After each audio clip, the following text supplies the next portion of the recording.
Hey watch fans, Brad from Brent Miller Jewelers, and today I have for us the Omega Seamaster Ultra Deep here on my left that I just reviewed the other day. It's the first Ultra Deep model that we've received in stock. And I have a Rolex seadweller Deepsea that we took in via trade. We are not an authorized dealer for Rolex, but took this in via trade. And before either of them go back out the door, I thought real quick, let's get a quick comparison of the two of these side by side. And so again, if you remember from the other video, I measured the Ultra Deep at 45.5 millimeters across the case compared to the seadweller at 43.9, so about 1.5 millimeters difference. And I measured the seadweller here above the crown protector, so from the 2 to the 8, about 1.5 millimeters. I also measured directly across the bezel, so just across the bezel, the Ultra Deep at 43.7. And the seadweller at 42.9, again, so relatively close, a little bit larger still on the Ultra Deep. And then lastly, I also measured the crystal. The crystal on the Omega I measured at 32.1 millimeters, and on the seadweller at 31.7. So just looking at them, I think it's pretty close, but the crystal was about 1 millimeter larger on the Ultra Deep compared to the Deepsea here on my right. Let's see, we got the case thickness. 18 millimeter case thickness on this grade 5 titanium sandblasted case, 20.7 with the NATO. The Rolex 17.5, so 17.5 millimeter on the case thickness, so about 0.5 millimeter thinner without the NATO when you're looking at them side by side. Lug to lug, 52 millimeters on both. Actually, both of them measured 52 millimeters lug to lug. However, on the Omega, you know, you have that fixed style kind of manta ray lug at the widest point, at the very widest point of those lugs, I measured at 57.8. That's with the NATO attached. So again, the widest point here. With the male end links on the Rolex, again, the widest point on the Rolex, measured that at 55.4. So both of them over 50, or I guess, yeah, over 55 millimeters, if you're taking that into consideration. Let's see, what else do we have? We have a 21.5 is what I measured. It's listed as 22, so we'll go with 22 millimeter lug width, tapering down to 21 at the Tang style titanium buckle here.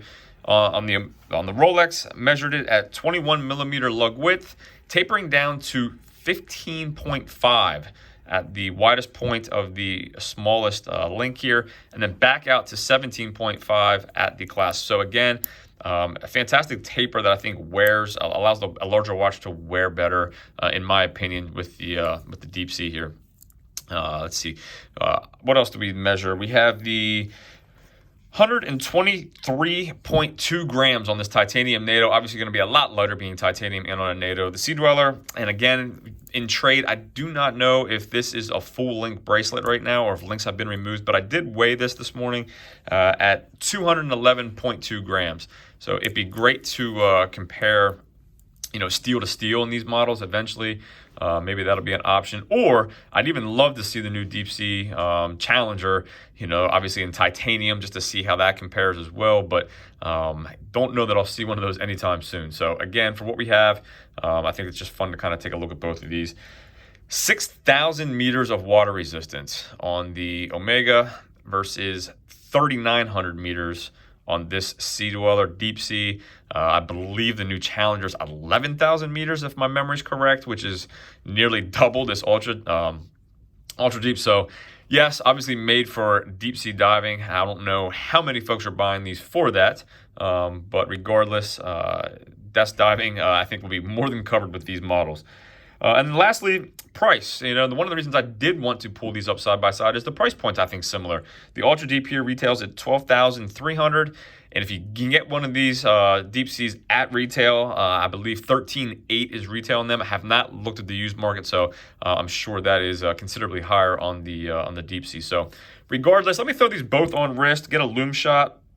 I think I went over all of the dimensions for you.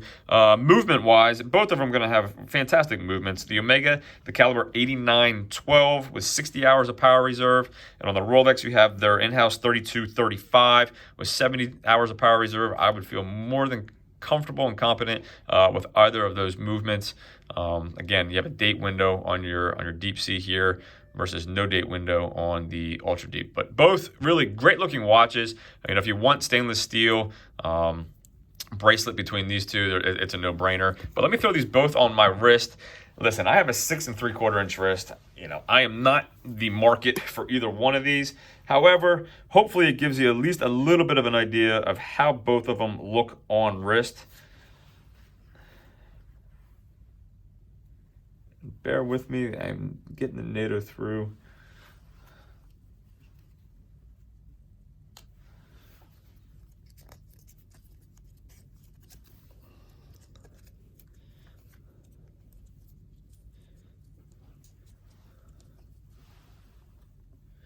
Again, the NATO on this is certainly going to make this wear thicker at 20 millimeters with the 2-pass NATO.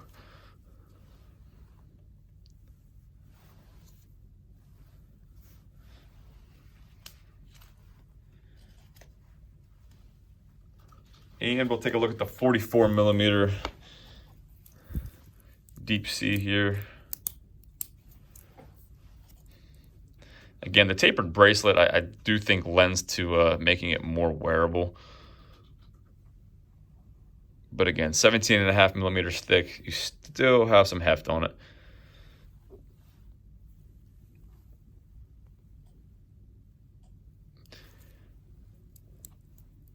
Would not be a complete review if I didn't at least take a look at the bezel action on these. So let's take a look.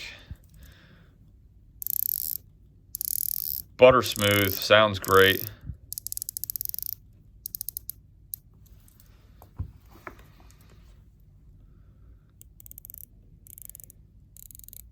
A little bit lighter in feel and definitely not as loud.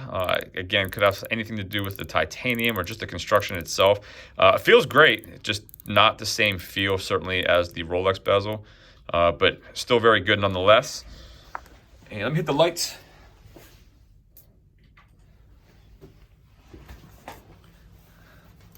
Give these both a little bit quick. Did not charge these prior, so I'm going to take my ring light off.